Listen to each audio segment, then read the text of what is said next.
मराठा आरक्षणावर योग्य मार्ग काढण्याचा प्रयत्न आम्ही करतोय। मराठा उपसमितीचे अध्यक्ष राधाकृष्ण विखे पाटील यांची ही प्रतिक्रिया आहे। अन्य कोणत्याही समाजाचं आरक्षण काढून ते मराठ्यांना देणं हे अयोग्य असणार आहे आणि सरकार सर्व समाजांच्या मागे आहे असं म्हटले महसूल मंत्री चंद्रशेखर बावनकुळे यांनी। सरकारने नेमलेली उपसमिती या संदर्भामध्ये निर्णय घेईल असं दीपक केसरकर यांनी म्हटलंय।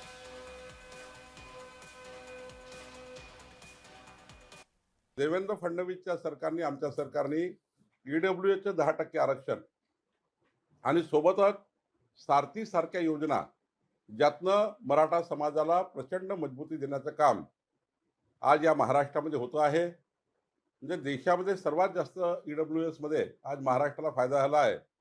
आणि मग खरं तर मराठा समाजाला न्याय देणे आणि ओबीसी समाजाचं कुठलंही आरक्षण जाऊ नये, 1% आरक्षण ओबीसी समाजाचं कुठं जाऊ नये ही भूमिका नेहमीच भारतीय जनता पार्टीची राहिली आहे। आणि सोबतच मराठा समाजालाही त्या ठिकाणी न्याय दिला गेला पाहिजे ही भूमिका राहिली आहे। त्यांच्या संपूर्ण त्यांच्या सहकार्याशी काही चर्चा करायची आवश्यकता असेल तर आपण निश्चित करू, कारण चर्चेतूनच मार्ग निघू शकतो। आणि शेवटी सगळ्यांची भावना एक आहे की आपल्याला आरक्षणाच्या मुद्द्यावर योग्य मार्ग निघाला पाहिजे।